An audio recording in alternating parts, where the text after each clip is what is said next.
The world is not fair, and the people who win are the ones who accepted that before you did. Right now, somewhere, a person less smart than you, less kind than you, and far less deserving than you is winning. Not because they're better, but because they understand power and you still believe in rules. You were trained to be nice. They were trained to win. You wait, they take. You hope, they plan. And while you're asking, "Is this okay?" they're already 3 moves ahead. If that burns a little inside you, good. Hold that feeling. Don't lose it. Because in the next few minutes, I'm going to show you what Machiavelli understood about people, control, and survival. And once you see it, you will never look at playing fair the same way again. This is not about becoming evil. It's about stopping yourself from being used. Ready to become dangerously confident? Okay, let's start number 1. You were taught to believe that fairness is a virtue, that if you work hard, stay humble, and wait your turn, rewards will come. But that belief is exactly why you've been losing. Because while you were waiting, someone else was taking. While you were playing by imaginary rules, they were rewriting them. And while you were hoping for reciprocity, they were exploiting your predictability. Fairness isn't real. It's a myth sold to keep capable people compliant, while the ruthless rise. Think about your own life. How many times have you shown respect to someone who disrespected you? How often have you helped people who never returned the favor? How many times have you waited patiently while others jumped ahead? You didn't lose because you were unworthy. You lost because you were conditioned to believe that justice would show up on its own. It doesn't. Machiavelli knew this. He said, "Men should either be treated generously or destroyed because they take revenge for slight injuries. For heavy ones, they cannot." This wasn't a call for cruelty. It was a warning. Half measures create enemies, not respect. Being fair with unfair people makes you a target, because in the psychology of power, there's no reward for moral high ground, only for leverage. Here's what this looks like in reality. You try to explain yourself to someone who mocks you. You give second chances to people who abuse the first. You wait for your value to be seen instead of demanding it. And what happens? You get overlooked, you get used, you get angry, but you don't act. That's the trap. The moment you expect fairness, you hand your power to someone who knows how to exploit that expectation. Psychological dominance doesn't come from playing fair, it comes from playing smart. When someone disrespects you, don't argue, don't explain. Make sure they feel the cost. You don't need to scream or threaten. You need to be the kind of person who doesn't tolerate violation twice. Make your boundaries expensive. Make your presence felt. If treating you well doesn't come with rewards, and treating you badly doesn't come with consequences, then you are training the world to ignore your value. Ruthlessness in this context isn't cruelty, it's clarity. It's knowing that if someone crosses a line, there's no discussion, only response. It's understanding that your silence in the face of disrespect teaches people that disrespect is safe. It's realizing that fairness without power is just submission in a nicer outfit. So stop playing fair with people who aren't fair with you. Stop waiting for justice in a game designed by manipulators. Instead, shift your focus from "how can I be liked?" to "how can I become unignorable?" From "how do I keep things peaceful?" to "how do I make sure disrespect never gets rewarded again?" Let others believe in fairy tale justice. You will believe in results. Let others cling to rules written by the powerful. You will write your own terms. This is the first step in psychological sovereignty. Not because you enjoy conflict, but because you understand one truth Machiavelli knew 500 years ago. The game is only fair for those ruthless enough to make it that way. Number 2, when most people hear the word ruthless, they picture someone explosive, aggressive, angry, unhinged. That's wrong. Real ruthlessness is the opposite. It's calm, calculated, cold. It's not about chaos, it's about control. Ruthless people aren't the ones throwing chairs across the room. They're the ones who stay silent, still, composed, while everyone else loses their minds. They don't react emotionally. They respond strategically. That's what gives them power. See, emotionally reactive people are easy to manipulate. All it takes is one insult, one rejection, one moment of discomfort, and they spiral. Their anger makes them sloppy. Their sadness makes them passive. Their pride makes them defensive. And worst of all, their need to be understood makes them vulnerable to people who have no intention of ever respecting them. That's not confidence. That's psychological exposure. Now compare that to the Machiavellian operator, the one who doesn't flinch. Someone embarrasses them in public. They don't explain. They don't defend. They take mental notes. They bide their time. And when they strike back, it's not loud or messy. It's surgical. And it's final. This is what Machiavelli meant when he said, injuries should be inflicted all at once. In other words, don't get pulled into emotional back and forth. Don't trade punches in public. Deliver one clean, calculated consequence that leaves no room for retaliation. Not because you're cruel, but because you're efficient. Here's a real-world example. Someone tries to undermine you in front of others, calls you out, mocks you, tries to damage your credibility. Most people would get defensive, argue, or try to win back the room. But the ruthlessly disciplined person does none of that. They pause, they observe, they calculate. Maybe they ignore it entirely, showing that the attack wasn't even significant enough to warrant a reaction. Maybe they wait until later and respond privately, calmly, precisely, in a way that destabilizes the attacker's confidence without creating noise. Or maybe they use the moment to demonstrate composure, turning the attack into a reflection of the attacker's insecurity. Whatever the move is, it's intentional. Emotional discipline means recognizing that not every insult deserves your energy. Not every challenge requires a fight. You only respond when it serves you, and you respond in a way that elevates your position, not your ego. This is how true power operates. Think about the most psychologically dominant people you know. Do they scream when they're disrespected? Do they explain themselves when they're misunderstood? Do they overreact when something doesn't go their way? No. They pause, they assess, they move when it matters, and when they do, they never miss. This is why ruthlessness must begin with emotional control. You cannot lead if you can be provoked. You cannot dominate if others can predict your reactions. You cannot command respect if your emotions make you unstable. You must master the art of neutrality, not apathy, neutrality. The ability to feel deeply without being ruled by those feelings. When you build this kind of emotional strength, people notice. They speak to you differently. They check themselves before challenging you. They respect you, not because you demand it, but because they know you cannot be shaken. That's psychological sovereignty, and that's what ruthless confidence looks like. So the next time someone tries to test you, pause, breathe. Ask yourself, what response would protect my power, not my pride?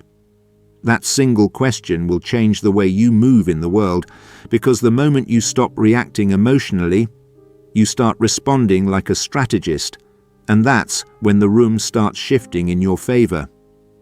Number 3, This might be the hardest truth for you to accept, because if you're like most people, you've been trained since childhood to believe that being liked is the highest form of social success, that if you're nice, agreeable, and easy to be around, people will respect you, trust you, and help you rise.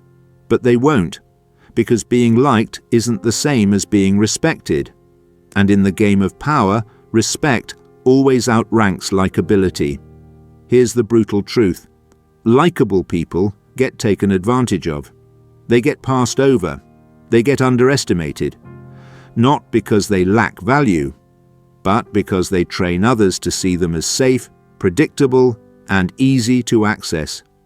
Everyone likes them, but no one fears disappointing them. No one thinks twice before disrespecting them.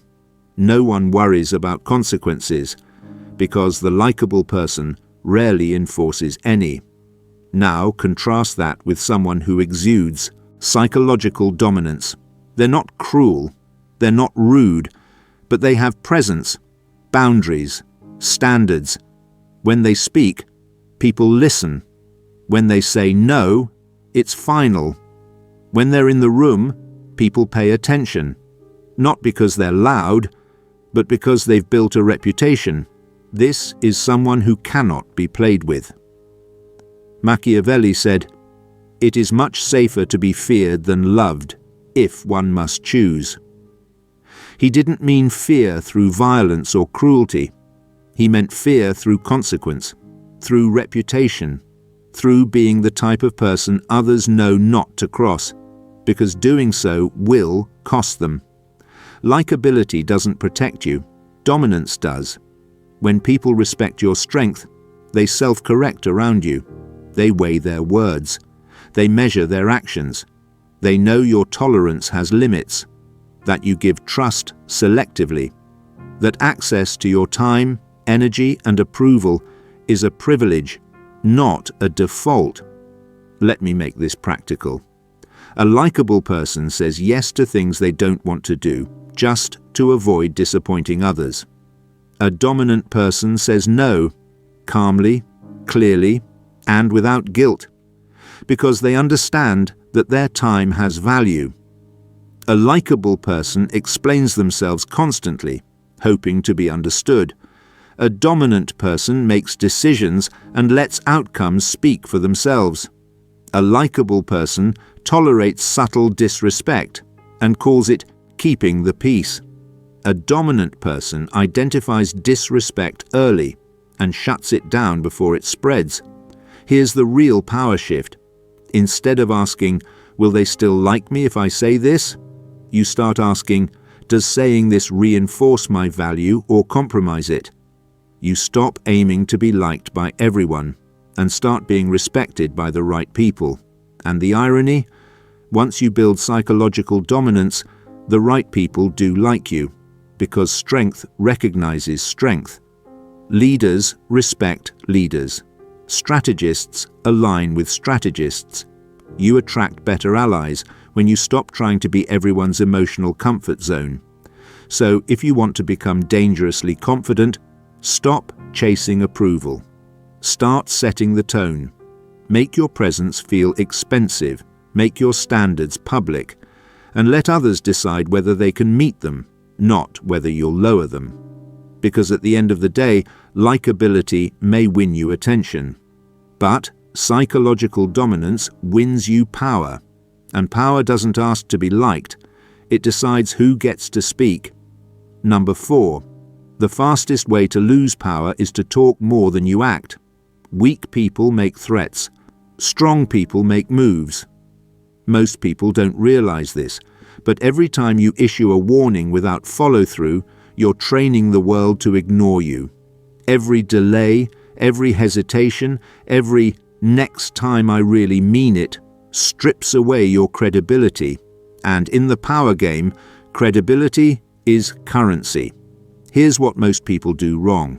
They make emotional demands, repeat boundaries without enforcing them, and expect others to change out of guilt.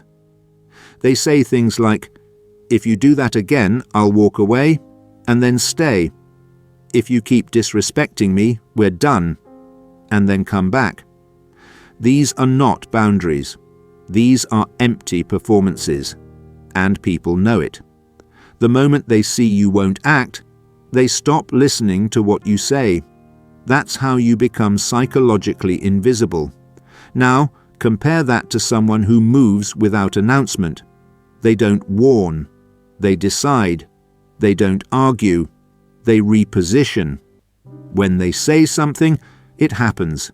When they act, it's final.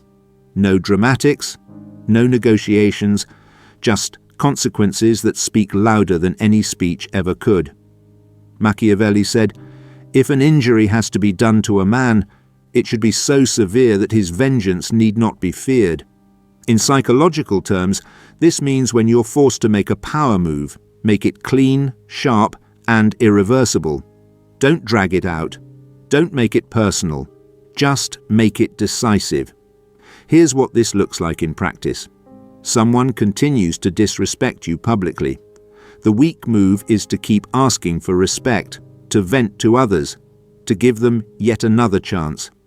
The dominant move? Silence. Then action. Maybe you confront them once, with clarity, not emotion. And when the behavior doesn't change, you cut them off, socially, professionally, or psychologically. No drama, no warnings, just distance. And that silence, that absence, that's power, that's presence, felt in its removal. Another example, you keep giving opportunities to someone who underdelivers, hoping they'll finally rise to the occasion, but they don't. So instead of endless second chances, you replace them without warning. Let the impact of your decision teach them what your words never could. Psychologically dominant people understand this. A single decisive act is more powerful than 100 clever explanations. When people know that you don't bluff, that your standards are enforced, that your tolerance is not infinite, you rise in their mental hierarchy, not because you demanded respect, but because you've become someone they don't want to cross. This applies in business, relationships, social dynamics, everywhere. People respect consistency, not noise. They trust action, not emotion. So, stop over-explaining. Stop repeating yourself. Start delivering quiet consequences with absolute certainty. The rule is simple. Make fewer threats. Take faster action. Leave lasting impact. You don't need to shout. You don't need to over-justify. You don't need to be harsh. You just need to become known as someone who moves decisively and whose moves cannot be reversed. Because in the end, those who hesitate are led. Those who decide, lead. Number 5, people don't respond to who you are. They respond to who they think you are. And in a world where perception moves faster than truth, power belongs to those who control the story, not just the facts. Most people focus on being good. They work hard, act with integrity, and assume others will notice. But human psychology doesn't reward quiet excellence. It rewards visibility, narrative, and control over how you're perceived. If you don't manage your image, someone else will, and you probably won't like their version. Here's the core truth. Reputation is leverage. It speaks before you do. It walks into rooms long before your body ever does, and it influences decisions, opportunities, and respect before you even open your mouth. Machiavelli captured this perfectly. Everyone sees what you appear to be, few experience what you really are. Translation? Your appearance isn't just surface, it's strategy. Psychologically dominant people don't just work in silence. They curate what their silence says. They understand that influence isn't just about what's true, it's about what's believed. And beliefs are shaped by cues, signals, and consistent narrative control. Let's bring this into the real world. Imagine two people equally skilled. One of them projects confidence, sharp posture, direct eye contact, firm voice, selective words. The other one slouches, mumbles, avoids conflict, and downplays their achievements. Guess who gets respected? Not the most skilled, the most strategically presented. This doesn't mean faking who you are. It means becoming intentional about how you display who you are. It means aligning your image with your value. It means knowing that people judge before they understand, and you only get one chance to set that frame. Here's how to control perception like a strategist. Own your narrative. Don't wait for people to interpret your actions. Tell them what it means. Frame your ambition as leadership. Frame your boundaries as self-respect. Frame your detachment as discernment. Control what you reveal. Mystery is power. Don't dump your insecurities onto people hoping they'll respect your vulnerability. Share selectively, with purpose. Let them wonder. Let them fill in the blanks with respect. Use association wisely. Who you're seen with defines how you're seen. Align with people, places, and actions that reflect the image you want amplified. Broadcast strength subtly. Your tone, your walk, your pace. These are psychological signals. Move with intent. Speak like your words matter. Enter a room like you belong in it, not arrogantly, inevitably. Control the optics of conflict. When someone disrespects you, don't just respond. Frame their behavior. Make it clear their actions reveal more about them than they do about you. Let others see that you don't react, you reposition. Because here's the truth. In every interaction, people are scanning you for clues. Is this person confident? Is this person valuable? Is this person someone I need to respect, or someone I can test? You answer those questions, not with facts, but with frame. And here's the real edge. When you master perception, reality begins to shift in your favor. People start treating you as more competent, more powerful, more necessary, simply because that's what your image tells them. Opportunities flow easier, challenges get smaller, and those who once overlooked you now compete for your attention. So stop assuming your work speaks for itself. Start learning how to make it echo. Because in the game of power, perception is reality. And reality always belongs to those who know how to control the frame. Number 6. In the game of power, what actually happened matters less than how it's remembered. You can take all the right actions, make all the right moves, but if someone else controls the story about those actions, they control your reputation, and reputation is power. Most people lose influence not because they made mistakes, but because they let someone else write the script. Here's the psychological truth. People don't judge based on facts. They judge based on framing. On the version of events that makes the most emotional sense to them. And whoever controls that version holds the upper hand. Machiavelli knew this when he wrote, "Men in general judge more from appearances than from reality. That means the outcome of any situation, conflict, success, failure, is determined by who frames it first and who frames it best. This is where average minds get played and strategic minds dominate. Most people react to accusations or drama with defensiveness. They try to explain, justify, or clear things up. But when you're defending, you've already lost ground. You've entered someone else's frame. And that frame was designed to make you look weak. Psychologically dominant people flip the script.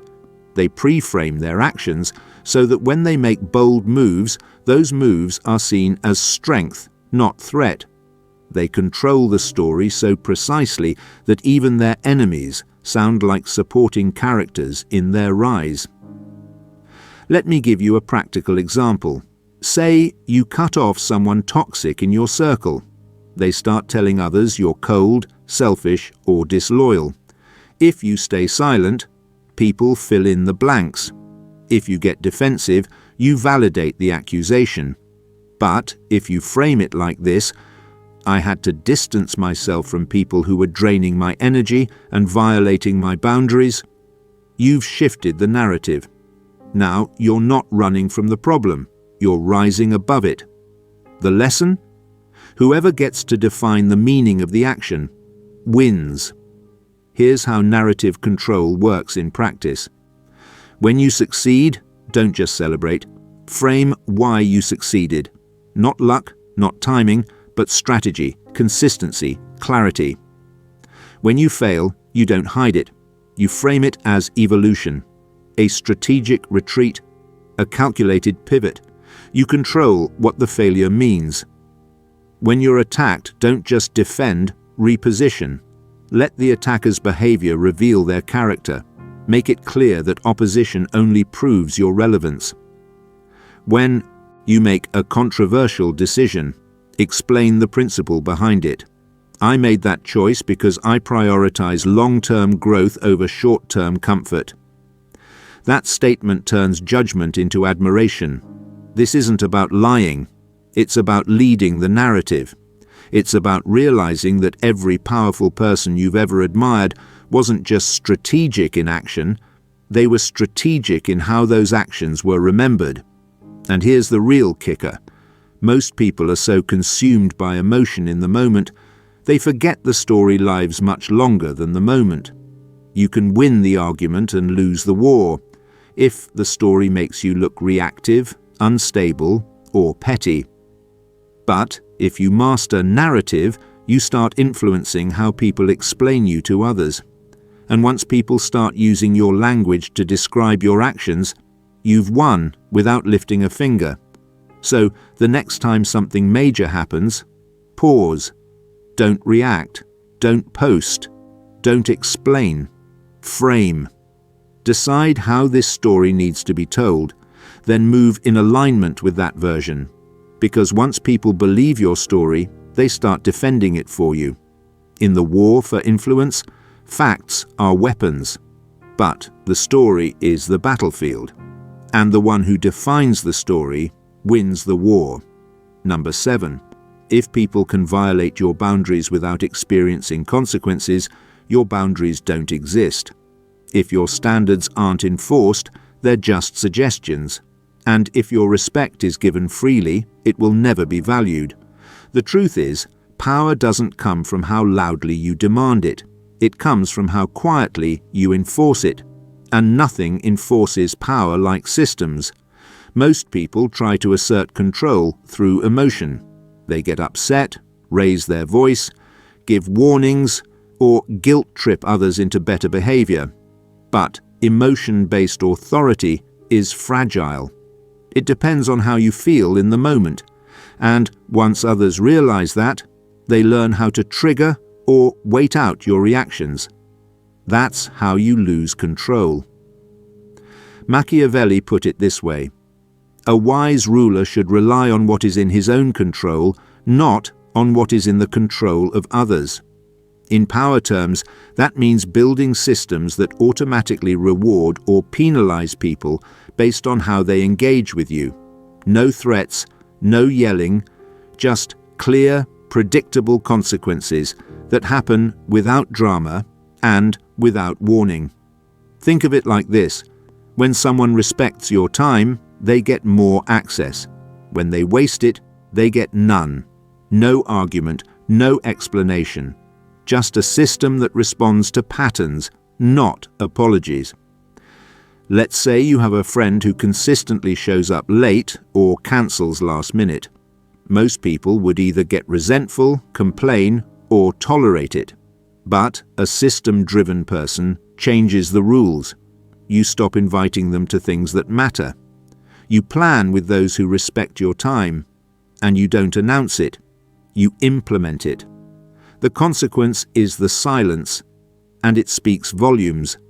This is the psychology behind true authority. You remove emotion and apply logic. People learn how to behave around you not because you constantly correct them, but because they experience the cost of disrespect and the benefit of alignment. Here's how you apply this in your life. Create filters. Who gets your energy, access, or trust? Make it based on behavior, not sentiment. Set automatic thresholds. 3 missed commitments. They're off your calendar. 1 public disrespect. They lose private access. Detach personally. Don't take it as betrayal. Take it as data. The system adjusts. They chose the consequence with their behavior. Reward alignment. People who over-deliver, respect you, elevate your value. Give them more of you. Let them rise inside your system. That reinforces loyalty without needing force. This is how empires are built, not by being reactionary, but by being systematic. When your consequences are built into how you operate, people start calibrating themselves before you ever say a word. That's psychological leadership. And the best part? Systems scale. You don't have to keep explaining, arguing, or chasing people into respecting you. The system handles it. If they align, they rise. If they violate, they exit. Simple, unemotional, powerful. Because ultimately, people don't change because you ask them to. They change because the system you've built rewards or rejects them accordingly. They realize, if I want to stay in their orbit, I have to level up. That's how you become the sun, not the satellite.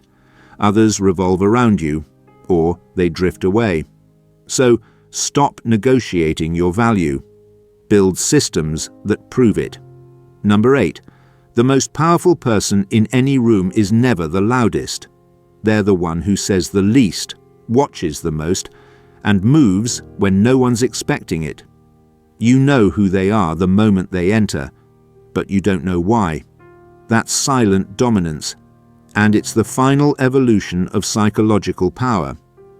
The mistake most people make is thinking power has to be performed, so they posture, over-talk, over-explain, and try to convince people they're in control. But the moment you try to prove your power, you've already lost it, because real power isn't declared, it's felt.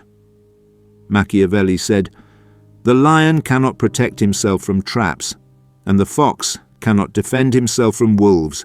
One must be a fox to recognize traps and a lion to frighten wolves." But the most dangerous force, it's not the lion, it's not the fox. It's the one who's both and doesn't announce either. The one who calculates like a fox, strikes like a lion, and says nothing about either move. In practice, silent dominance means people don't see your strategy until they've already lost to it. It means you're 5 steps ahead while they're still reacting to step 1. It means your influence spreads without attribution, because no one realizes it came from you. Let me give you an example. In a meeting, 2 people argue over who's right. One is loud, defensive, trying to win the room. The other is calm, controlled, listening. They speak once, clearly, confidently, and with precision. And suddenly, the room shifts. Everyone leans toward the one who barely spoke. Why? Because dominance isn't in the volume of your voice, it's in the weight of your presence. Silent dominance isn't just about staying quiet. It's about cultivating a presence that says, "I don't need to perform, you'll adjust to my energy. I don't need to explain, my decisions speak for themselves. I don't need to announce, my results do the talking." And here's the paradox.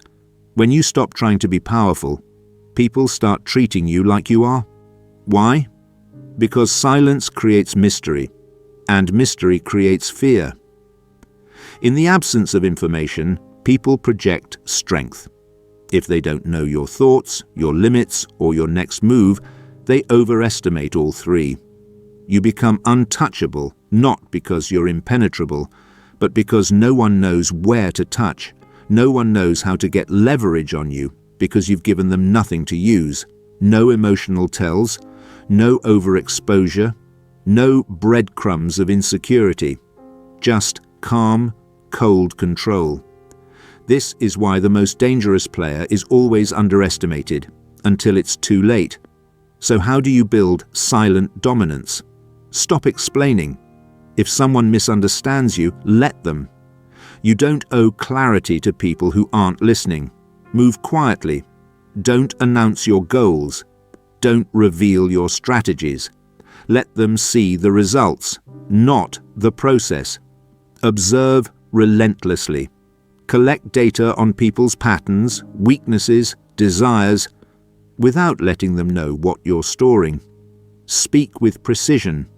Every word you say should move the room, or say nothing at all. Disengage strategically. When someone tries to provoke you, confuse them with silence. The absence of reaction becomes the loudest message.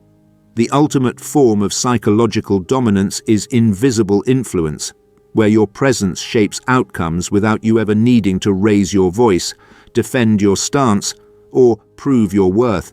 Others brag, you build. Others posture, you position. Others demand respect. You become someone they can't afford to disrespect. Let them talk. Let them show their cards. Let them underestimate you. And when it's time, move once with finality. Because the ones who move in silence, they don't just win, they rewrite the rules the loud ones die by.